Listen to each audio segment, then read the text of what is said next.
Imagine you're just cruising down the highway. Right, just a normal day. Yeah, exactly. You're in this brand new state-of-the-art electric vehicle. You're doing maybe 70 miles per hour in the fast lane. Radio's playing. The ride is, perfectly smooth. You're just completely relaxed. Maybe the family is in the back seat, too. Oh, totally. But deep inside the floorboard, beneath your feet, like sealed inside this reinforced aluminum vault, there is this massive crisis unfolding. Oh, silent crisis. Yeah.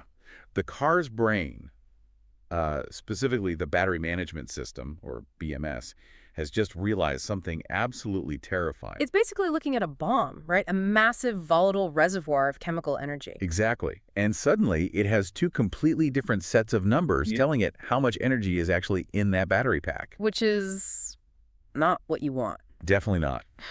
Its primary high-voltage sensor is basically screaming one number, but its secondary, like cell-by-cell sensors, are calculating something entirely different. So it's the ultimate electronic standoff. You have these two highly trusted, incredibly sophisticated systems suddenly giving conflicting reports about a lethal amount of stored power. And the car has to figure out in literal milliseconds which sensor is lying to it. Right, because the stakes are incredibly high. Yeah.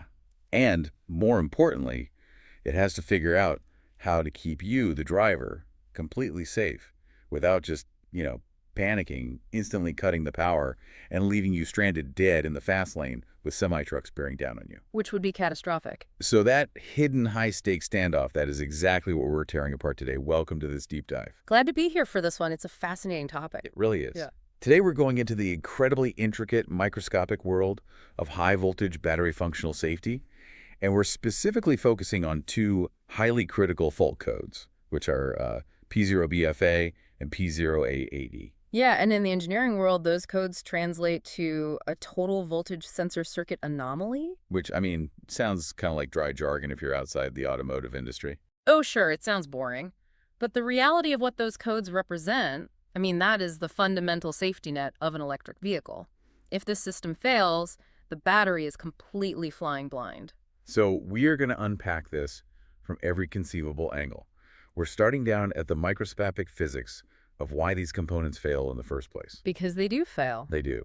And then moving to the software architecture that catches the failure, all the way to how these systems are designed, manufactured, and rigorously stress-tested for mass production. It's honestly a phenomenal journey. Going from the theoretical physics of how atoms behave under heat all the way to the very practical reality of a 5,000-pound vehicle rolling off an assembly line safely. Okay, so let's ground this with an analogy before we get too deep into the weeds. Good idea. I'm thinking of the total voltage sensor as like the ultimate master accountant for the entire battery pack. I like that, the master accountant. Right.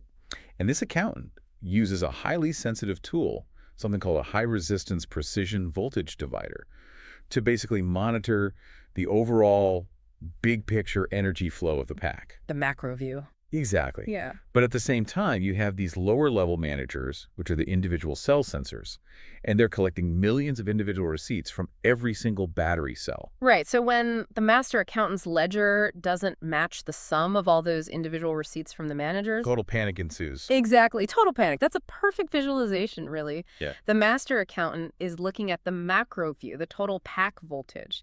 And the cell sensors are strictly looking at the micro view, the individual cell voltages. And by the fundamental laws of physics, the sum of the micro just has to equal the macro. It has to. So when there's a discrepancy, the system knows immediately that someone's math is wrong.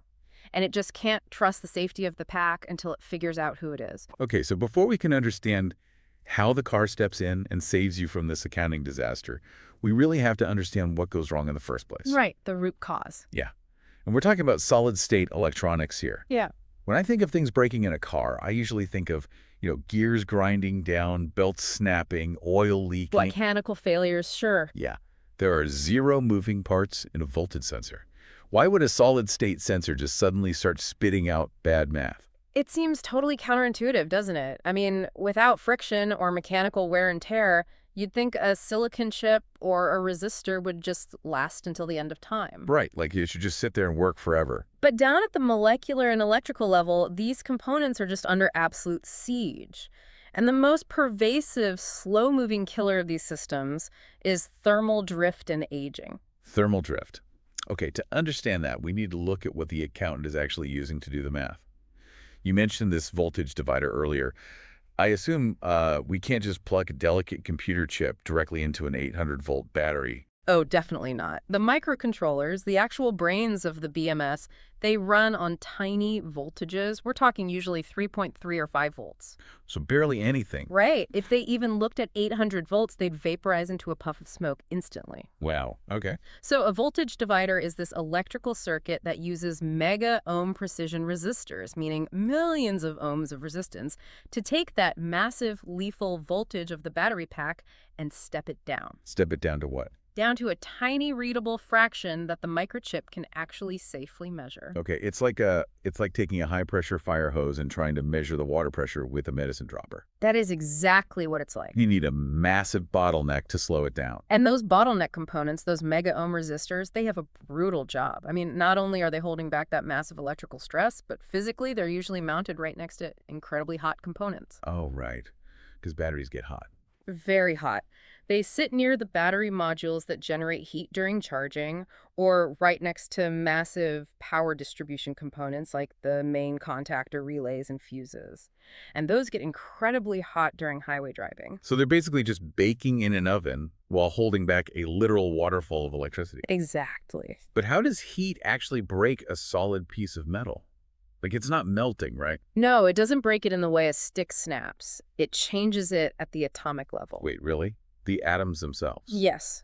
Over time, the combination of high heat and severe electrical stress causes the metal film inside these resistors to undergo what we call electromigration. Electromigration, okay. The sheer force of the electron flow, what engineers actually call the electron wind, it literally pushes the solid metal atoms out of their crystal lattice structure. Wait. You're saying the electricity physically shoves the solid metal atoms around inside the wire? Yes. Over thousands of hours of driving, the atoms physically migrate. Add in physical oxidation from microscopic amounts of oxygen over the years, and even phase changes in the metal itself from the constant heating and cooling cycles. Oh, because it's heating up when you drive, cooling down when you park, over and over. Right, and all of that fundamentally changes the physical properties of the resistor. I'm picturing a plastic measuring tape. Okay, go on. Like, if you leave a cheap plastic measuring tape out in the hot sun on a car dashboard every single day, it's going to soften and stretch, right? Absolutely. So if you try to measure a piece of wood a year later, the tape might say it's 10 inches. But because the tape itself stretched, the wood is actually like 11 inches. The tool has lost its accuracy. It didn't snap in half, but it's completely useless. That is the exact mechanism of thermal drift. The resistance value slowly, irreversibly changes. And the problem is, the car's brain, the analog-to-digital converter, or ADC, relies on a fixed mathematical formula to calculate the total voltage. Right, because it assumes the measuring tape is still perfect. Exactly. It assumes the ratio of that voltage divider is perfectly constant. So when the resistor's physical properties drift, the entire ADC ratio is just ruined. Wow. The formula starts calculating a severe distortion in the voltage reading, and this specific type of slow, agonizing drift is what triggers the P0A8E fault code. It's the moment the car realizes its master accountant has essentially gone senile. That slow deterioration is terrifying because you wouldn't even notice it until the math is wildly off. You'd have no idea. But there's a much faster, more aggressive threat that engineers worry about too, right? Which is insulation leakage, basically the threat of water. Oh, yeah. Water and high voltage are historically terrible roommates. I can imagine. In an EV, the battery box and the battery disconnect unit, the BDU, they're designed to be hermetically sealed fortresses. Fortresses, right. Nothing gets in. In theory. But the real world is messy. You drive through a flooded intersection, maybe a mechanic improperly reinstalls a seal, or you hit some road debris that puts a hairline fracture in the casing. And the moment that fortress is breached, the clock is ticking. Exactly. The instant that airtightness is compromised, moisture from the atmosphere, or condensation from rapid temperature changes, or even micro leaks from the battery's own internal liquid cooling system can get inside. It's coming from inside the house. Sometimes, yeah. And this moisture settles onto the high voltage wire harnesses or right onto the surface of the printed circuit board assembly where our total voltage sensor actually lives. And what happens when a drop of dirty water bridges the gap on an 800-volt circuit? I assume it doesn't just, like, short out and explode immediately, or we'd see EVs catching fire in the rain every day. Right. They don't usually explode. Under high direct current voltage, this moisture, along with the microscopic dirt, salt, or conductive impurities it inevitably carries. Because water is rarely perfectly clean. Exactly. It creates what engineers call a parasitic parallel resistance path. Parasitic, that sounds bad. It creates this tiny, unintended electrical bridge between the high-voltage circuit and the metal chassis ground of the car. So if the original voltage divider was this carefully planned, highly regulated toll road for electricity to travel down, this moisture just created an illegal dirt road leading right off a cliff into the dirt. That's a great way to put it. Current literally leaks out, bypassing the normal voltage divider entirely. Wow. And because a portion of the electrical current is escaping through the moisture to the chassis, the actual voltage making it to the sensor is artificially dragged down. Because it's losing juice along the way. So the accountant's calculator basically has a leak, so it keeps coming up with a number that's way too low. Right. And when the total voltage reading suddenly plummets below what the cell sensors are reporting, the BMS triggers the P0BFA fault. P0BFA, right. It's a critical warning that the electrical integrity of the entire high-voltage system is basically bleeding out. Okay, so we have heat literally stretching the measuring tape and water digging a tunnel under the bank. Yeah. But there's a third major root cause, which is optocoupler degradation. And this one, I think this requires a bit of a setup for anyone who isn't an electrical engineer. Yeah, it's a bit technical. We just talked about how dangerous 800 volts is and how the 5-volt computer chip can't ever touch it. So how do they actually communicate with each other? Well, that communication barrier is a critical piece of engineering called galvanic isolation. Galvanic isolation. Yeah. You cannot have a physical, continuous copper wire connecting the high-voltage sensing circuit directly to the low-voltage brain, the microcontroller unit. Why not? Because if a massive voltage spike happened, it would travel right down that copper wire and fry the entire computer system instantly. Just toast. So they have to talk to each other without touching. It's like passing notes across a chasm. Exactly. And the most reliable way to do this is with an optocoupler. It translates electrical signals into light and then back into electrical signals. Light. Yeah. On the dangerous high-voltage side, the circuit powers a microscopic light-emitting diode, an LED. The LED basically flashes a signal. Okay. And then across a tiny physical gap of pure insulation, on the safe low-voltage side, there is a phototransistor. Which is a light sensor. Exactly. It reads those flashes and turns them back into a safe 5-volt electrical signal. That is so cool. It's literally sending Morse code with a microscopic flashlight across a canyon. And the two sides never physically touch. That's brilliant. It really is. It provides absolute electrical safety. But of course, it introduces a new point of vulnerability. Of course it does. Nothing is perfect. Right. Because these optocouplers live inside that same brutal, high-temperature environment we talked about earlier. The oven. The oven, exactly. Over time, under chronic high heat, the semiconductor lattice inside that microscopic LED develops defects. The LED itself breaks down. Yeah, the technical term is an increase in non-radiative recombination. Okay, English translation, please. Basically, it means the energy that should be creating light is instead lost as heat. So the LED starts to dim. Oh, I see. And simultaneously, the light sensor on the other side gets less sensitive as well. So the guy flashing the Morse code gets tired, and the guy reading it gets cataracts. That is exactly what happens. We call this a severe drop in the current transfer ratio, or CTR. CTR, okay. As the light transfer degrades, the electrical signal on the safe side becomes distorted. The flashes aren't as bright or crisp anymore. So the message gets garbled. Exactly. The low-voltage brain starts misinterpreting the signal amplitude, which, again, causes the total voltage reading to artificially drift away from reality, triggering our anomaly codes. Man. So we've talked about all these invisible forces so far, right? Heat, migrating atoms, moisture, dimming photons. Yeah, very subtle things. But the fourth root cause is violently physical. It's microvibrations or fretting. Yes. This grounds the engineering back in the physical reality of what a car actually is. It's not a lab experiment. It's a heavy metal box hurtling down the road. Right. It drives over potholes, speed bumps, washboard gravel roads. Exactly. It is subjected to thousands of miles of constant, unforgiving vibration. I always think of like wiggling a loose headphone jack. Mm. You get that awful static, the sound cuts in and out. One earphone stops working until you twist it just right. We've all been there. That has to be happening to the connections inside the battery pack, right? It absolutely is. We're dealing with massive high-voltage connector pins and the delicate terminals on the flexible printed circuits, the FPCs, that route all these signals. Right. Constant microvibrations cause these metal contacts to literally rub against each other at a microscopic level, thousands of times a second. Does that just wear the metal away over time? It wears down the protective metallic plating on the pins. Once that microscopic layer of tin or silver plating is gone, the underlying base metal, usually copper, is exposed to the air. And copper oxidizes? It oxidizes rapidly, and that copper oxide creates an insulating barrier. Oh, so it stops conducting electricity as well. Right. Suddenly, you get massive spikes in contact resistance, or even worse, momentary intermittent disconnects. The sensor is essentially being plugged and unplugged hundreds of times a minute. The master accountant is desperately trying to add up the ledger, but someone keeps violently shaking his desk and turning the lights off and on. Yeah, good luck with that math. Of course the math is going to fail. Exactly. When you look at these 4 root causes, right? Thermal electromigration, moisture leakage, optocoupler decay, and vibration fretting. Yeah. You realize that the total voltage sensor isn't just sitting in a clean lab.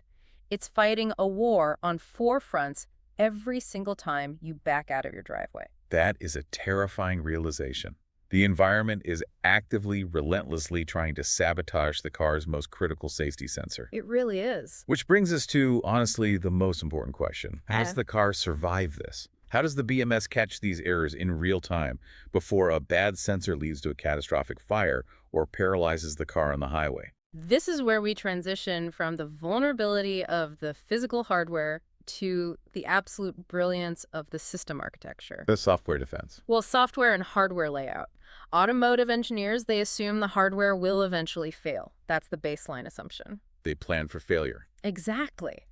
Therefore, the software and the broader architecture must be designed to survive that inevitable failure. So the first layer of this architectural defense is something called asymmetric redundancy. Yes. I like to call it the two-party system. Now, I know in aviation, they just duplicate things, right? If you have one critical sensor, you add a second identical one right next to it. Right. Redundancy is the cornerstone of safety in any critical system. But simple redundancy just isn't good enough here. Why not? Let's break down our 2 parties first. The master board is the first party. It reads the total pack voltage directly using an isolated operational amplifier. This is our master accountant. Okay, got it. And the second party is the decentralized network of cell managers. Right. You have local management units, or LMUs, and they are physically distributed throughout the battery modules. So they aren't all in one place. Exactly. Each LMU reads the voltage of a handful of individual cells using highly specialized analog front-end chips. And the main brain takes all those micro readings and sums them up. So we have the macro reading and the sum of the micro readings. But you called it asymmetric. Why not just put 2 master accountants right next to each other on the main board and have them compare notes? Because if you mount 2 identical total voltage sensors in the exact same place, sharing the same power supply, whatever heat, moisture, or vibration destroys the first one will almost certainly destroy the second one at the exact same time. Right. It's a phenomenon called a common cause failure, or CCF. Ah, I see. So if the accountant's calculator gets flooded by a leak, handing him a second, identical calculator from the exact same flooded desk doesn't solve anything. They're both wet. Exactly. So they use asymmetric design to defeat the common cause failure. The master total voltage circuit and the decentralized cell sensor circuits, they use entirely different physical routing paths through the battery pack. That's smart. They are mounted in completely different thermal zones. Crucially, they use completely independent 5-volt reference power sources. Oh, so they don't even share power. Right.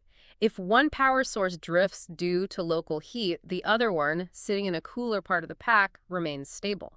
They are completely different hardware ecosystems built with different chips, all trying to arrive at the exact same mathematical answer. They are completely insulated from each other's physical weaknesses.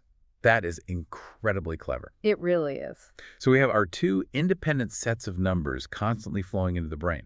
Now, the software has to compare them. And this sounds simple on paper, right? Just subtract one from the other. You'd think so. But this is called the dynamic cross-check and transient compensation, which sounds wildly complicated. It is wildly complicated. The BMS is relentless. It runs this mathematical cross-check every 10 to 20 milliseconds. Every 10 to 20 milliseconds. Yeah, What? yeah, it's fast. It takes the total pack voltage, subtracts the sum of the individual cells, and evaluates the absolute difference. It doesn't matter if the total is higher or lower than the sum. Any deviation beyond a few volts is deeply suspicious. Okay, so if I'm sitting parked in my driveway, drawing very little power to run the radio, and the difference suddenly spikes to 15 volts, what does it do? Does it panic instantly? It's actually smarter than that. If the current is very low, say under 50 milliamps, and that difference exceeds the critical threshold of 10 to 15 volts, the BMS starts a timer. Oh, it waits. It wants to make sure it's not just a momentary glitch, from weird radio frequency interference or a single bad reading. It waits for a set debounce time. Debounce time, okay. If the error persists solidly beyond that time, the anomaly is verified. The diagnostic trouble code, the DTC, is locked in. Okay, I have to stop you here because I'm trying to picture this in the real world. We're talking about an electric vehicle. These things have face-melting torque. Oh yeah, they move. What happens if I'm at a red light, it turns green, and I absolutely mash the accelerator to the floor? Doesn't pulling a massive, instantaneous surge of electricity completely wreck this delicate math? You've just identified one of the most brutal, complex challenges in all of battery software engineering. Yes, flooring the accelerator absolutely wreaks havoc on the raw sensor data. Because if the system is looking for a mere 10-volt difference to declare an emergency, launching a 5,000-pound SUV has to create a disruption way bigger than 10 volts. Right. It creates a massive disruption. And to understand why, we have to revisit high school physics for a second. Oh boy, Ohm's law. You got it. Ohm's law. Voltage equals current multiplied by resistance. V equals IR. Okay, V equals IR. I remember that much. Inside a battery pack, the hundreds of individual cells are connected to each other in series by thick, heavy copper bars called bus bars. Because copper is the best conductor we have. But it's not perfect, right? It still has a tiny bit of resistance. Exactly. It might only be a few millions of resistance across the whole pack.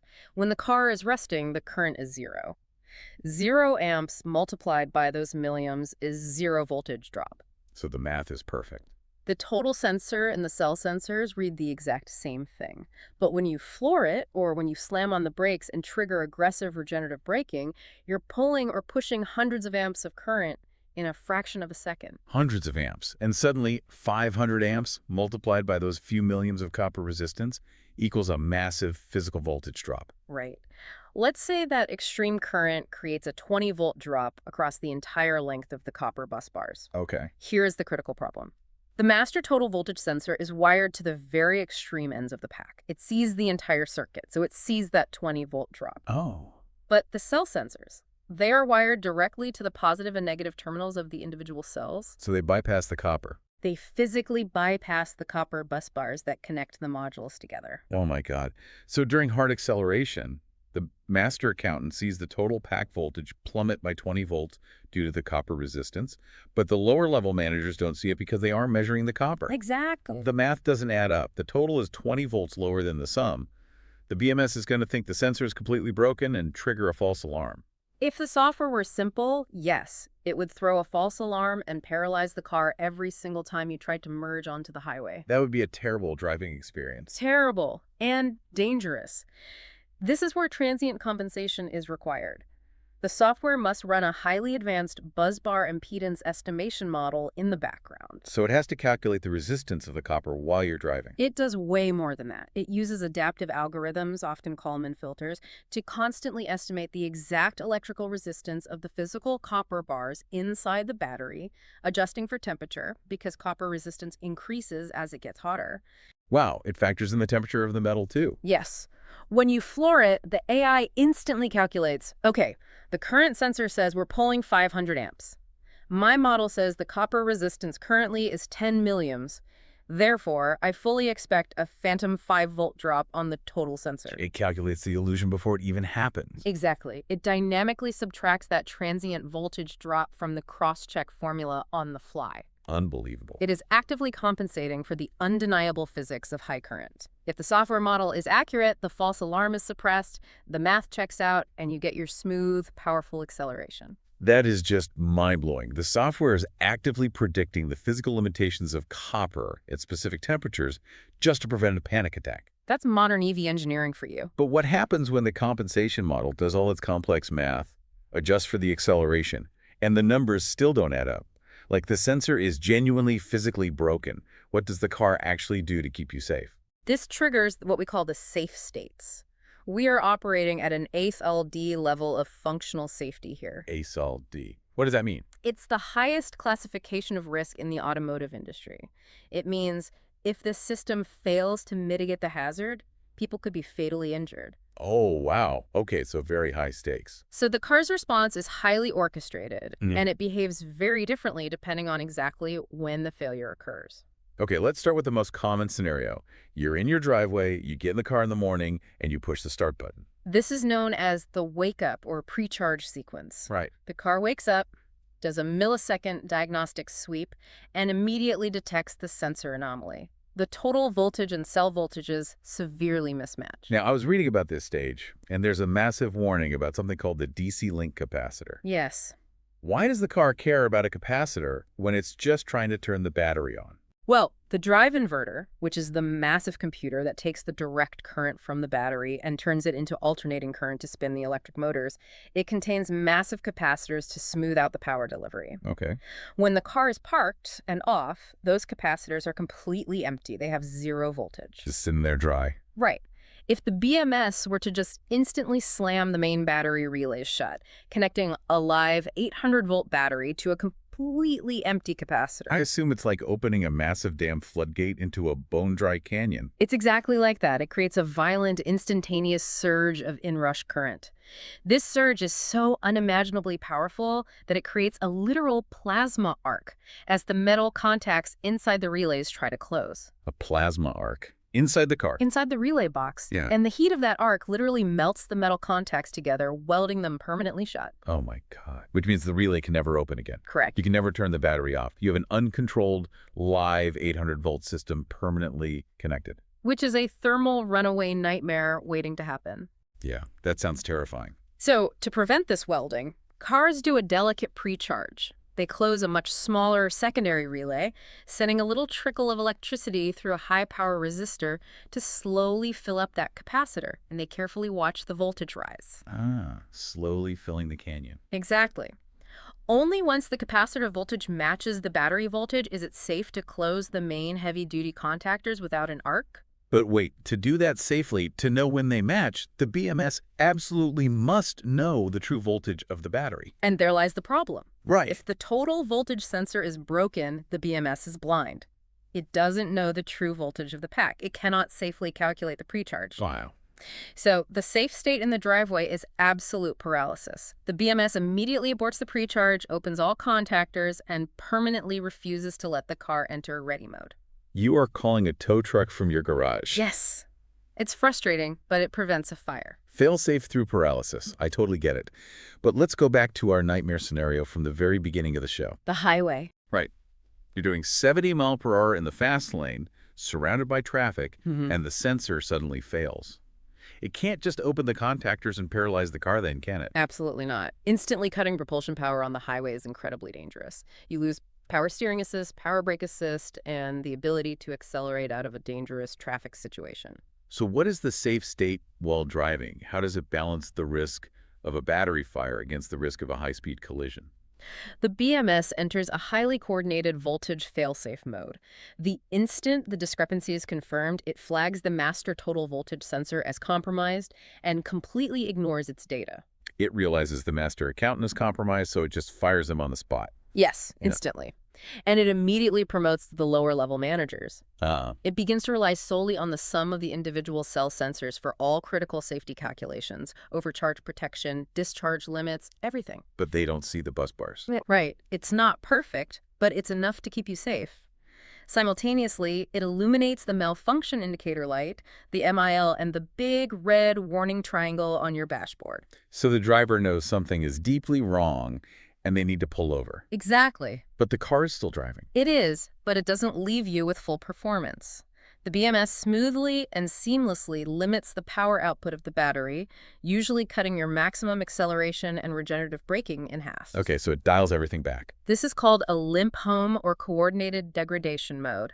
It gives you just enough power to safely navigate through heavy traffic, change lanes, and pull over to the shoulder. And then what? Only once the vehicle speed reaches 0 and you put it in park will the BMS finally open the contactors and isolate the battery. Man, it protects the integrity of the battery without sacrificing the life of the driver. That is a beautifully designed sequence. It really is an elegant solution to a terrifying problem.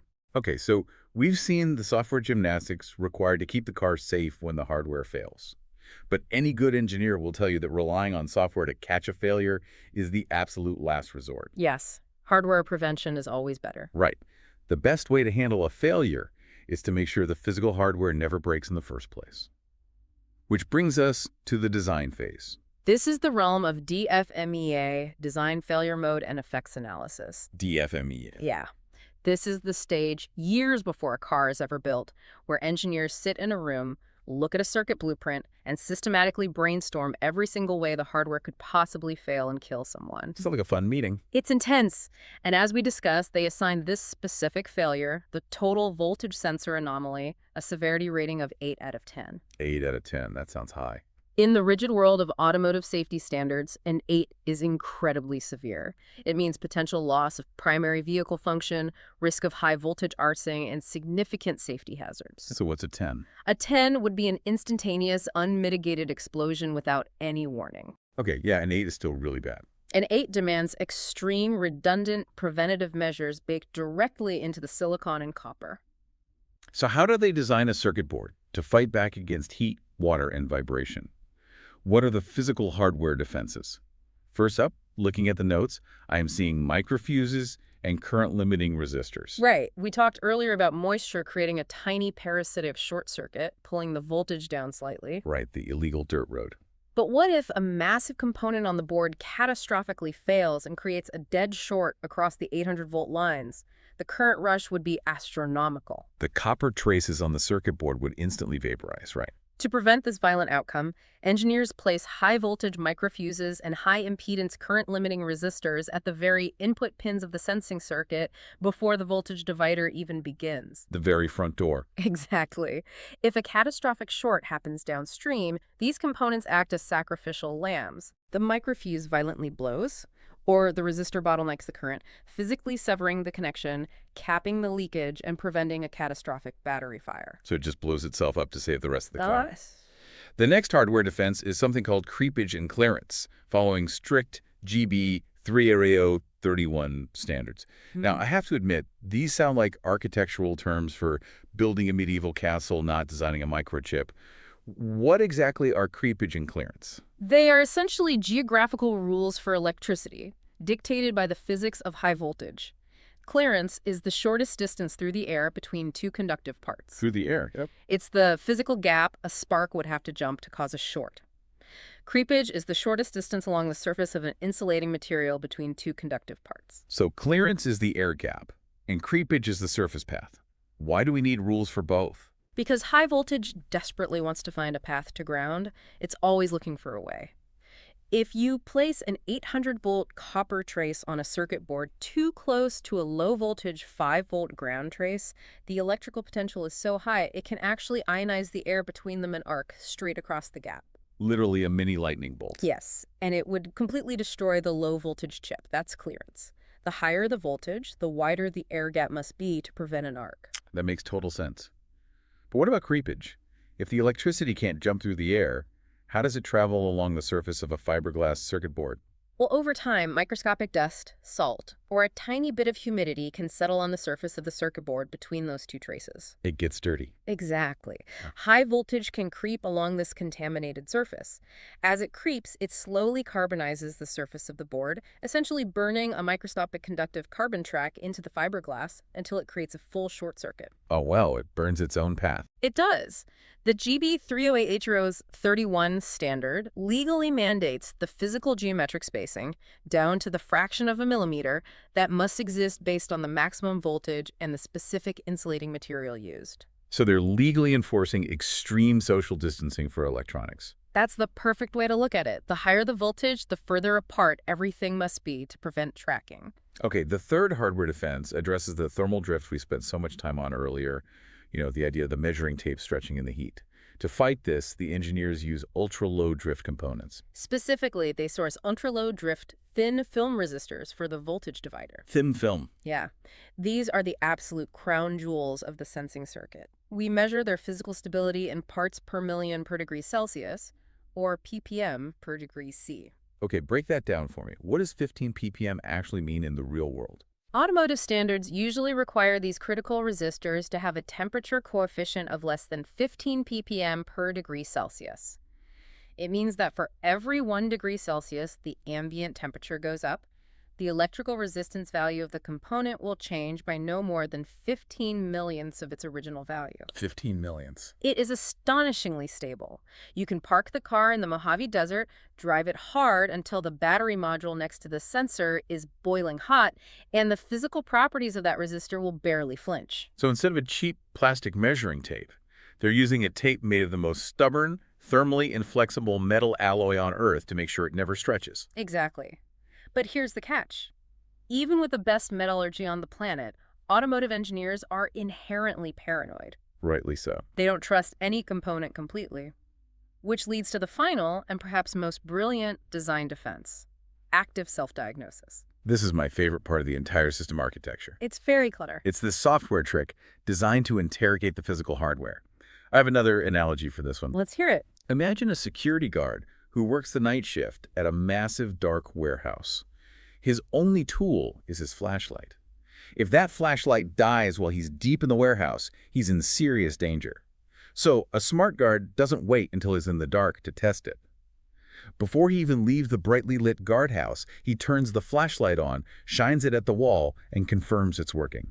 That captures the mechanism perfectly. The BMS acts as that security guard. When the car is parked in your garage, fully asleep, the contactors are open, and it's doing absolutely nothing. The car's just resting. Right.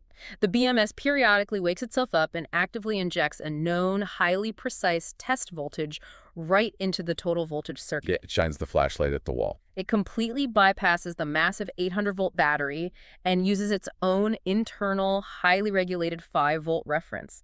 It pushes this test signal through the operational amplifiers, through the optocouplers, and into the ADC. Through the whole chain. Because the BMS generated the test voltage itself, it knows exactly, down to the millivolt, what the ADC should read at the end of the line. And if the ADC reads something different, then the BMS knows immediately that the hardware itself, the op-amp, the ultra-low drift resistors, or the ADC, has degraded. it caches it. It catches the aging hardware in a controlled environment while the car is safely parked in your garage days or weeks before that degradation could ever cause a problem on the highway. That is the ultimate preventative medicine. The car is diagnosing its own physical aging process while you sleep. Pretty much. So the blueprints are perfect. The DFMEA has anticipated every disaster.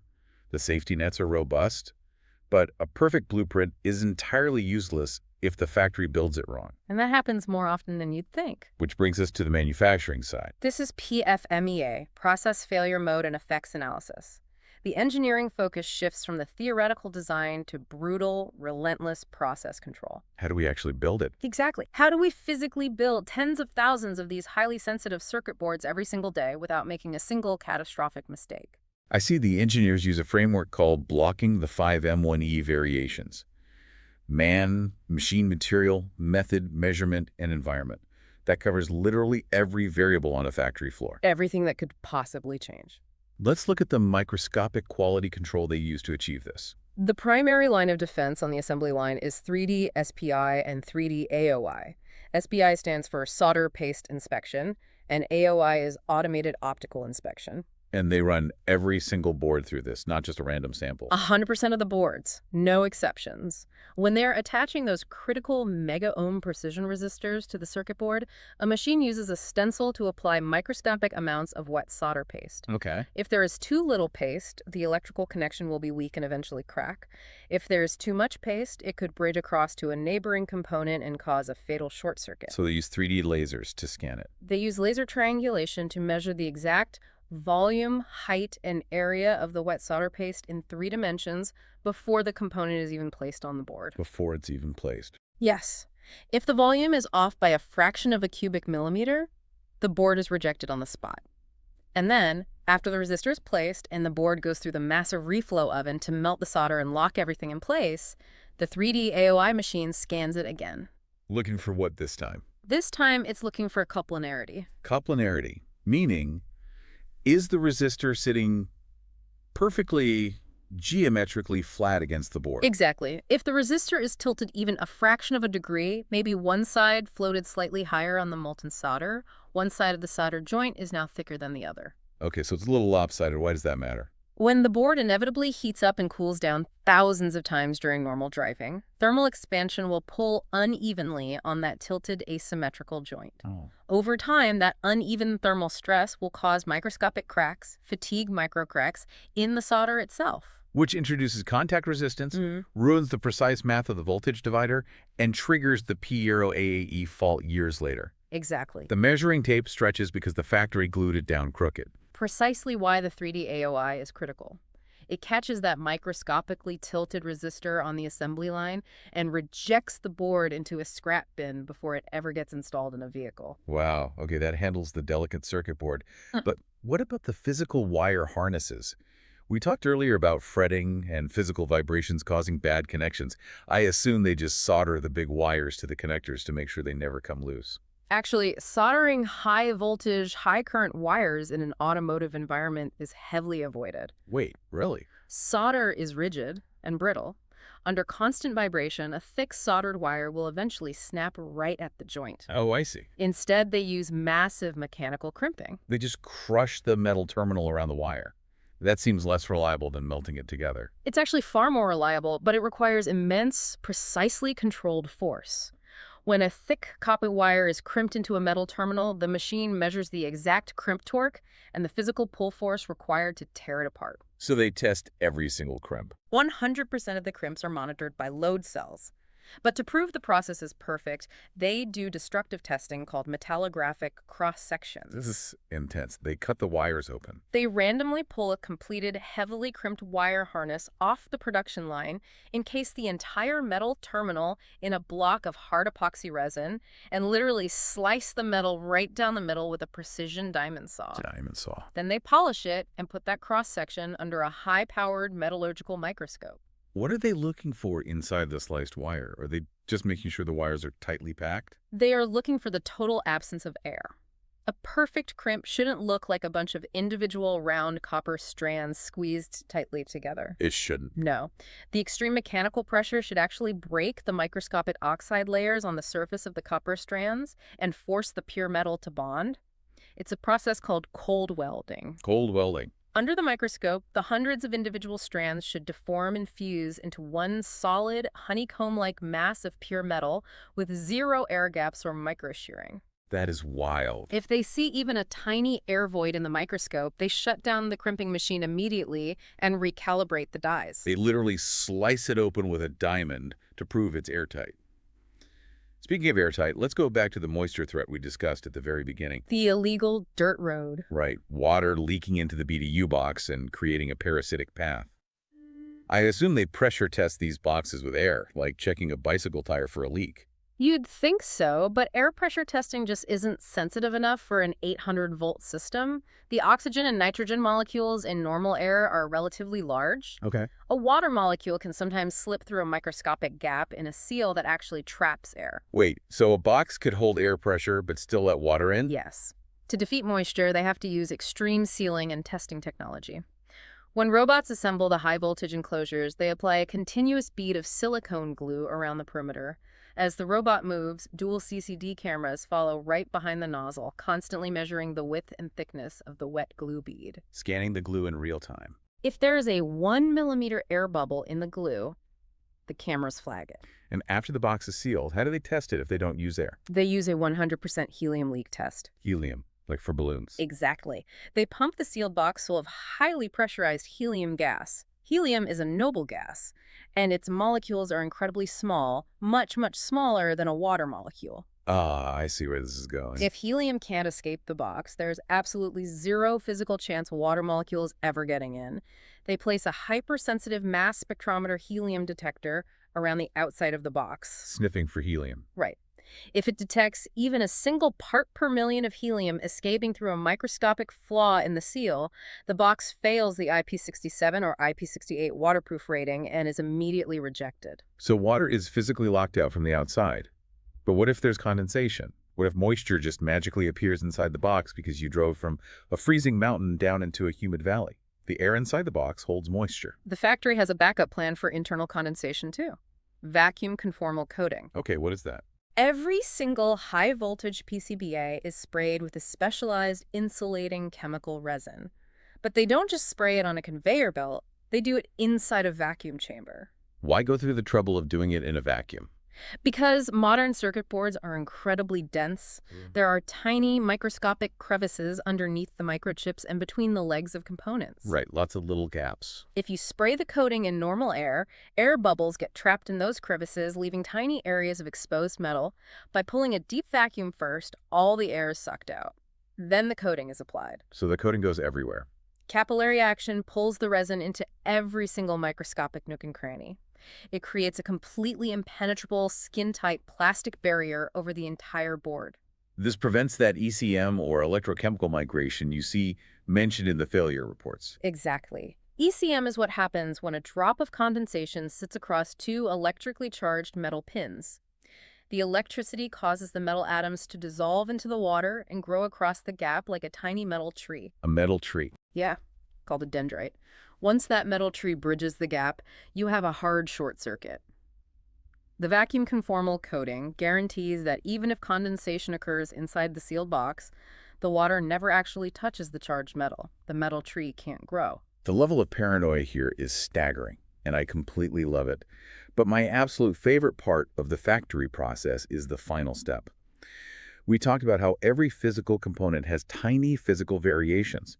No two resistors are perfectly identical no matter how much you pay for them. Right, there's always a tolerance. So how do they guarantee the math is perfect when every board is slightly unique? They use an end-of-line, or EOL, calibration. This is where software and manufacturing merge beautifully. I look at this like tailoring a bespoke suit of armor for every individual car. Yeah. Tell us how the EOL calibration actually works. Once the entire BMS board is fully assembled, vacuum-coated, and finished, it is plugged into a massive testing rig at the very end of the line.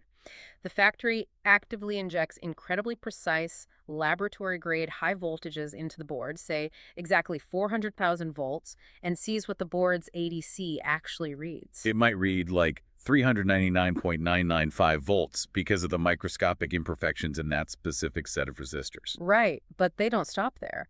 They run this test while rapidly changing the ambient temperature of the board inside an environmental chamber. They test it at freezing, at room temperature, and at 85 degrees Celsius. So they test it hot and cold. They plot exactly how that specific board's reading physically drifts as it gets hot. They are literally discovering the unique personality, the unique physical flaws of that exact circuit board. They are mapping its unique thermal drift curve. The testing system calculates a mathematical correction formula specifically for that board, and then it permanently burns that bespoke correction formula directly into the BMS's flash memory. So when you are driving in the real world, the car knows exactly how inaccurate its own measuring tape is at any given temperature, and it dynamically corrects the math in real time. It's incredible. The hardware doesn't have to be perfect because the software is perfectly calibrated to the hardware's unique flaws. It's the ultimate marriage of hardware and software. Yeah. Okay, so the design is logged. The factory is building them perfectly and tailoring them individually. But before a car company will mass produce 100,000 of these vehicles and put them on public roads, they have to prove it all actually works in the chaotic real world. The final hurdle. We're moving to the final stage, the ultimate stress test, or DVP&R. Mass production verification. Design verification plan and report. This is where the engineering team takes everything they've meticulously built and aggressively tries to break it. They want it to fail in testing. They simulate the most extreme edge case driving scenarios imaginable. The first test I want to dig into is the global hardware sync. This revolves around something called the 1 microsecond rule. Yes, this tests the system's ability to handle extreme transient currents, the DIT response, the change in current over time. The test specifies hitting the battery with currents greater than or equal to 100 amps per millisecond. I'm trying to visualize that. You go from zero current to a massive electrical surge in the literal blink of an eye. It simulates a driver aggressively alternating between flooring the accelerator and slamming on the brakes. Like a really bad driver. Or someone on a track. Hard acceleration, max regenerative braking, back and forth. The voltage in the battery pack is violently whipping up and down. And the question is, why does the timing of the sensor readings matter so much? Why is it the 1 microsecond rule? It comes down to the daisy chain delay of the communication network. Remember, we have the master accountant measuring the total pack and dozens of lower-level managers measuring the individual cells. Right. They communicate over a CAN bus or daisy chain network. Usually, the main brain asks manager 1 for their reading, then manager 2, then manager 3, and so on down the line. Like taking a panorama photo on your phone. That is the perfect analogy. Imagine taking a panorama photo of a busy highway. By the time you pan the camera from left to right, the cars have moved. The final picture doesn't represent a single moment in time. It's a smeared compilation of time. Oh. If the BMS takes 50 milliseconds to ask all the cell sensors for their voltage sequentially, and during those 50 milliseconds, the driver floors the accelerator. The voltage will have dropped massively during the scan. Exactly. The first cell reading was taken at a high voltage. The last cell reading was taken at a low voltage. When the computer adds them up, it's a Frankenstein number. It won't match the master total voltage sensor at all. The system will see a huge mathematical mismatch, assume the sensors are physically broken, and trigger a false alarm, paralyzing the car during hard acceleration. So how do they fix the panorama photo problem? How do you force a decentralized network to read exactly at the same time? With hardware latch command, the master MCU sends a massive high-priority broadcast signal across the entire network simultaneously. To everyone at once. It tells every single cell sensor and the total voltage sensor to freeze and sample their analog voltage at the exact same fraction of a second. A synchronized flash photography moment. Exactly. And the DVP&R test verifies that this synchronization happens across the entire physical network within 1 microsecond. 1 single microsecond. If the delay is 1.1 microseconds, the test fails. The engineers hook up high-frequency oscilloscopes to prove that the timestamps on every single chip are perfectly aligned. Wow. And even during that violent 100 amp per millisecond surge, the mathematical discrepancy between the total and the sum must stay under 1.5 volts. That is astonishing precision. Yeah. Okay, the next stress test is testing the AI, or HIL testing, hardware in the loop. This sounds like an elaborate trick they play on the car's brain. HIL testing is where things get really fascinating. It involves taking the physical BMS computer, the actual hardware that will go into the car, and plugging it into a massive supercomputer simulator instead of a real battery pack. A virtual battery. The simulator tricks the BMS into thinking it's driving on the Nürburgring or climbing a steep mountain. But the engineers add a secret sabotage, right? They secretly inject a tiny 5 million resistor into the simulated main power circuit. They are simulating a physical disease. They are faking a loose, oxidizing busbar bolt deep inside the battery pack. Just to see what the software does. A 5 million resistance sounds tiny, but at 500 amps of acceleration current, it creates a massive 2.5 volt phantom voltage drop that the AI model wasn't expecting at all. So they are throwing a curveball at that busbar impedance estimation model we talked about earlier. They are testing if the AI can actually learn and adapt to a physically degrading battery. The moment they inject this fake resistance, the total voltage suddenly doesn't match the cell voltages anymore. The clock starts ticking. The BMS has a set debounce time before it triggers the P0BFA8E fault, drops the contactors, and shuts down the car. So the AI has to figure out the trick before the timer runs out. The AI's mathematical model must detect the anomaly, realize it's behaving exactly like a physical resistance, meaning the voltage drop scales perfectly with the current, adapt its internal math to include this new 5 million variable, and compensate for the voltage drop within 10 seconds. It has 10 seconds to rewrite its own understanding of the physical world. And it must bring the mathematical error back down under 1.0 volt without ever cutting the propulsion power or alerting the driver. If the AI is too slow, or if its math is wrong, the simulator fails the test. This proves the software can actually heal itself dynamically as the car ages. The AI is literally diagnosing and mathematically compensating for mechanical degradation on the fly. That's incredible. The final stress test is the final EOL accuracy check. Yeah, we talked about the bespoke calibration in the factory, but this is the mass production verification of that exact process. They need absolute documented proof that the bespoke calibration actually works across the entire operating range. They inject anywhere from 100 volts to 800 volts into the finished board. They are looking for a static error of less than or equal to zero point 0.5 volts across the entire range. zero point 0.5 volts of error on an 800-volt system? That is an error margin of what, 0.06%? It is surgical precision. And to guarantee that this perfect calibration is never lost, corrupted, or accidentally swapped, the system generates a CRC32 checksum of the calibration data. A unique digital fingerprint. That fingerprint, along with the test results, is permanently uploaded to the factory's MES, the Manufacturing Execution System database. That specific circuit board is digitally tracked for the rest of its natural life. So it's on file forever. If that car ever comes into a dealership 15 years later with a voltage anomaly, the engineers can look up its exact birth certificate, see its original calibration fingerprint, and know exactly how it behaved on the day it was born. They leave absolutely nothing to chance. Nothing at all. Okay, let's step back and look at the massive picture we've painted here. We started this deep dive with a terrifying scenario. You are doing 70 miles per hour, your family is in the car, and the battery sensors start violently disagreeing. Right. What we've learned over this journey is that keeping you safe in that exact moment requires an absolute symphony of engineering disciplines. It's a huge collaborative effort. It requires material scientists creating ultra-low drift, thin film metals that just ignore heat. It requires factory robots injecting helium into vacuum chambers to hunt for microscopic leaks. It requires software engineers writing transient compensation models that predict the physics of copper during hard acceleration. And it all has to work perfectly together. And it requires the car's brain to actively test its own flashlight while you sleep and mathematically adapt to its own physical degradation on the fly. All of this, thousands of hours of engineering, just to ensure that a single microscopic failure doesn't leave you stranded on the highway or put you in danger. It is a profound testament to the invisible shield of functional safety.